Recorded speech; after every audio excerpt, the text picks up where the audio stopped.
भगवान से क्या मांगते हो? भगवान कुछ नहीं देने वाले, कर्म करो सब मिलेगा। आदरणीय उपस्थित जनसमूह, आज मैं एक ऐसे विषय पर चर्चा करने जा रहा हूं जो हमारी जीवन शैली, हमारी सोच और हमारी संस्कृति से गहराई से जुड़ा हुआ है। यह विषय है, भगवान से क्या मांगते हो? भगवान कुछ नहीं देने वाले, कर्म करो सब मिलेगा। यह केवल एक विचार नहीं बल्कि जीवन का सार है, हमारी परंपराओं और ग्रंथों का मूल है। आइए इसे गहराई से समझने की कोशिश करें। भगवान और हमारी अपेक्षाएं। हम भारतीय संस्कृति में भगवान को हर जगह देखते हैं। हर घर में मंदिर है, हर रास्ते पर कोई न कोई धार्मिक स्थल है। सुबह उठने से लेकर रात को सोने तक भगवान का स्मरण करना हमारी दिनचर्या का हिस्सा है। लेकिन सवाल यह उठता है कि हम भगवान से मांगते क्या हैं? हम भगवान के सामने हाथ जोड़कर खड़े होते हैं और कहते हैं, हे भगवान मुझे धन दीजिए, मुझे नौकरी मिल जाए, मेरा परिवार सुखी रहे। क्या यह सही है? क्या भगवान केवल हमारी इच्छाओं को पूरा करने के लिए हैं? नहीं, भगवान को किसी की चापलूसी की जरूरत नहीं। वे न्यायप्रिय हैं। वे केवल कर्म के आधार पर फल देते हैं। भगवान का वास्तविक स्वरूप। हमारे शास्त्रों में भगवान को कर्म फलदाता कहा गया है। भगवद गीता में श्री कृष्ण कहते हैं, कर्मण्येवाधिकारस्ते मा फलेषु कदाचन, अर्थात तुम्हें केवल कर्म करने का अधिकार है, फल की चिंता मत करो। यह भगवान स्पष्ट करते हैं कि वे फल देंगे, लेकिन वह कर्म के आधार पर होगा। भगवान को अगर किसी ने समझा है तो वह यह है कि भगवान हमसे केवल सच्चाई, ईमानदारी और कर्म चाहते हैं। भगवान एक साधन है, साध्य नहीं। वे प्रेरणा देते हैं, लेकिन हमारी मेहनत के बिना कुछ भी संभव नहीं। कर्म की महत्ता। अब सवाल उठता है कि अगर भगवान कुछ नहीं देने वाले तो फिर क्यों उनकी पूजा करें? इसका उत्तर है प्रेरणा। भगवान को याद करने से हमें अपने कर्तव्यों का बोध होता है। भगवान को स्मरण करना एक मानसिक साधना है जो हमें अनुशासन में रखती है। महान कवि रहीम ने लिखा है, रहीमन निज मन की व्यथा, मन ही राखो गोय, सुनी अठिलय है लोग सब, बाटी न लय है कोई। इसका अर्थ है कि अपनी समस्याओं का समाधान खुद करो, दूसरों पर या भगवान पर निर्भर मत रहो। धार्मिकता और व्यावहारिकता। धार्मिकता का अर्थ है अपने कर्मों में ईमानदार रहना।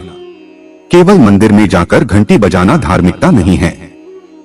अगर कोई किसान मेहनत से खेत जोतता है तो वह धार्मिक है। अगर एक शिक्षक अपने छात्रों को ईमानदारी से पढ़ाता है तो वह धार्मिक है। धर्म का मतलब है कर्म का पालन करना। भगवान कहते हैं, मैं वही हूं जो तुम्हारे भीतर है। तुम जो कर्म करोगे वही तुम्हें मिलेगा। तो सवाल यह है कि भगवान से मांगने की जरूरत क्यों है? मांगने से ज्यादा देने पर जोर। एक बड़ा सत्य यह है कि मांगने से कभी कुछ नहीं मिलता। मांगने से केवल मनुष्य कमजोर होता है। महान संत तुकाराम ने कहा था, जो खुद कुछ नहीं करता वह भगवान से भी नहीं पा सकता। अगर आप सफल होना चाहते हैं तो केवल भगवान से प्रार्थना मत कीजिए, बल्कि अपनी कोशिश को दोगुना कर दीजिए। सोचिए, अगर हर कोई भगवान से मांगता ही रहे और कोई काम न करे तो दुनिया कैसे चलेगी? किसान बीज बोए बिना फसल की प्रार्थना करे, व्यापारी बिना प्रयास किए लाभ की आशा करे, विद्यार्थी बिना पढ़ाई किए पास होने की उम्मीद करे। क्या यह संभव है? आत्मनिर्भरता और कर्मयोग। जीवन में आत्मनिर्भरता और कर्मयोग का महत्व सबसे बड़ा है। महात्मा गांधी ने कहा था, प्रार्थना तभी सार्थक है जब कर्म उसके साथ हो। प्रार्थना आपको शक्ति दे सकती है, लेकिन सफलता आपके कर्मों पर निर्भर करती है। सोचिए, अगर हर व्यक्ति केवल प्रार्थना करता रहे तो क्या संसार में कोई क्रांति हो सकती थी? अगर भगत सिंह ने केवल भगवान से प्रार्थना की होती तो क्या हमें आजादी मिलती? अगर वैज्ञानिक केवल प्रार्थना करते तो क्या विज्ञान का विकास होता? अगर डॉक्टर केवल भगवान के भरोसे रहते तो क्या मरीज ठीक होते? संतों की सीख। संत कबीर ने कहा था, हाथ में लाठी मूछें ताने, कर ले मेहनत भगवान न जाने। इसका अर्थ है कि भगवान तुम्हारे संघर्ष और कर्म को देखकर ही प्रसन्न होते हैं। वहीं स्वामी विवेकानंद ने भी कर्म की महत्ता को समझाया। उठो जागो और तब तक मत रुको जब तक लक्ष्य प्राप्त न हो जाए। प्रिय साथियों, भगवान से कुछ मांगना हमें कमजोर बनाता है। हमें अपने कर्म पर विश्वास करना चाहिए। कर्म ही हमारी प्रार्थना है, कर्म ही हमारा धर्म है। भगवान केवल एक माध्यम है जो हमें सही दिशा दिखाते हैं, और हम भगवान को केवल प्रेरणा का स्रोत मानेंगे, न कि हमारी इच्छाओं का पूर्ति करने वाला। याद रखें, भगवान कुछ नहीं देने वाले। कर्म करो सब मिलेगा। आज के समय में हम देखते हैं कि कई लोग भगवान के नाम पर अपने कर्तव्यों से पलायन कर जाते हैं। वे कहते हैं, भगवान की मर्जी होगी तो सब ठीक हो जाएगा। भगवान ने चाहा तो मुझे नौकरी मिल जाएगी। भगवान करेंगे तो मेरा स्वास्थ्य अच्छा रहेगा। भगवान चाहेंगे तो मेरा YouTube चैनल पर 1000 सब्सक्राइबर पूरा हो जाएगा। भगवान चाहेंगे तो मेरा YouTube चैनल पर 4000 वॉच टाइम पूरा हो जाएगा। भगवान चाहेंगे तो मैं YouTube से लाखों रुपए कमा लूंगा। भगवान चाहेंगे तो यह हो जाएगा। भगवान चाहेंगे तो वह हो जाएगा। क्या यह सही सोच है? यह विचारधारा हमें आलसी और कमजोर बनाती है। यह सोच कर्म के मार्ग को छोड़कर भाग्य के सहारे जीने की ओर ले जाती है। याद रखें, भाग्य का निर्माण भी कर्मों से होता है। हमारे कर्म ही हमारे भाग्य को लिखते हैं। एक प्रेरक कहानी। एक गांव में एक व्यक्ति रोज मंदिर जाकर भगवान से प्रार्थना करता था, हे भगवान, मुझे लॉटरी का इनाम दिलवा दो। वह सालों तक प्रार्थना करता रहा, लेकिन कभी लॉटरी नहीं जीती। एक दिन भगवान उससे बोले, तुम लॉटरी जीतना चाहते हो, लेकिन कभी टिकट तो खरीदो। यह कहानी हमें सिखाती है कि केवल प्रार्थना से कुछ नहीं होगा। कर्म करना जरूरी है। कर्म और परिणाम का गहरा संबंध। हमारे शास्त्रों में कर्म और उसके परिणाम का गहरा संबंध बताया गया है। यदि आप मेहनत से पढ़ाई करेंगे तो अच्छे अंक आएंगे। यदि आप ईमानदारी से व्यापार करेंगे तो लाभ होगा। यदि आप निष्ठा से अपने कर्तव्यों का पालन करेंगे तो जीवन में सुख शांति आएगी। भगवान को याद करना जरूरी है, लेकिन वह केवल प्रेरणा के लिए। सफलता का आधार केवल और केवल कर्म है। गीता का ज्ञान।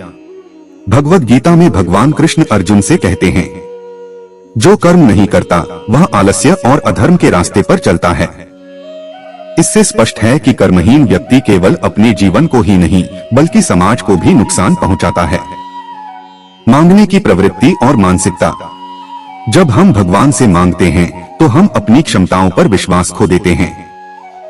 यह प्रवृत्ति हमारी मानसिकता को कमजोर बनाती है। सोचिए, अगर किसान केवल भगवान से बारिश की प्रार्थना करे और बीज न बोए तो क्या फसल होगी? अगर विद्यार्थी केवल भगवान से अच्छे अंकों की प्रार्थना करे और पढ़ाई न करे तो क्या वह पास हो सकता है? अगर एक डॉक्टर केवल प्रार्थना करे और मरीज का इलाज न करे तो क्या मरीज ठीक होगा? मांगने से कुछ नहीं होता। मांगने की जगह प्रयास करना जरूरी है। प्रार्थना का सही स्वरूप। प्रार्थना का मतलब यह नहीं है कि आप भगवान से अपनी इच्छाओं की पूर्ति की याचना करें। सच्ची प्रार्थना वह है जो आपको अंदर से सशक्त बनाए। प्रार्थना का उद्देश्य आपके आत्मविश्वास को बढ़ाना होना चाहिए। प्रार्थना का उद्देश्य आपके मन को शांति देना होना चाहिए। प्रार्थना का उद्देश्य आपको सही दिशा में प्रेरित करना होना चाहिए।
महापुरुषों के जीवन से प्रेरणा।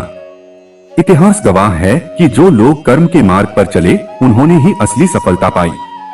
महात्मा गांधी, उन्होंने अहिंसा और सत्याग्रह के माध्यम से भारत को आजादी दिलाई। अगर वे केवल भगवान से प्रार्थना करते रहते तो क्या यह संभव होता? डॉक्टर एपीजे अब्दुल कलाम, वे एक साधारण परिवार से आए लेकिन अपने कर्म और मेहनत के बल पर भारत के मिसाइल मैन और राष्ट्रपति बने। स्वामी विवेकानंद, उन्होंने कर्म और आत्मविश्वास के बल पर भारत का नाम पूरी दुनिया में रोशन किया। इन महापुरुषों ने भगवान से कुछ नहीं मांगा, उन्होंने केवल अपने कर्म पर विश्वास किया और असाधारण सफलता पाई। आलस्य और भगवान पर निर्भरता। आलस्य हमारे जीवन का सबसे बड़ा शत्रु है। अगर हम सोचते हैं कि भगवान सब कुछ करेंगे तो यह हमारी सबसे बड़ी भूल है। याद रखें, आलसी व्यक्ति न खुद आगे बढ़ सकता है न समाज को आगे बढ़ा सकता है। जो व्यक्ति मेहनत करता है भगवान भी उसी का साथ देते हैं। कहावत, भगवान भी उसी की मदद करते हैं जो अपनी मदद खुद करता है। कर्म और पूजा का संतुलन। जीवन में पूजा और कर्म के बीच संतुलन बनाना जरूरी है। पूजा से हमें आत्मबल मिलता है, कर्म से हमें सफलता मिलती है। अगर हम केवल पूजा करते रहें और कर्म न करें तो हमारी प्रार्थना व्यर्थ हो जाती है। सकारात्मक सोच और कर्मठता।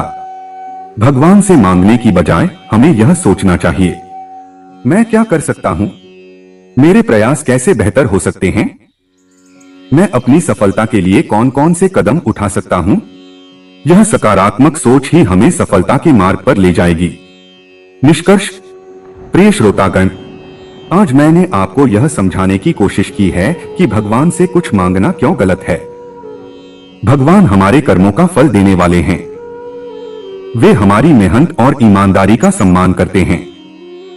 तो आइए हम सभी यह संकल्प लें, हम अपने कर्म को प्राथमिकता देंगे। हम भगवान को केवल प्रेरणा और आत्मबल का स्रोत मानेंगे। हम अपने जीवन को कर्मयोग के सिद्धांत पर आधारित करेंगे। याद रखें, भगवान कुछ नहीं देने वाले, कर्म करो सब मिलेगा। वीडियो को पूरा देखने के लिए आपका तहे दिल से धन्यवाद।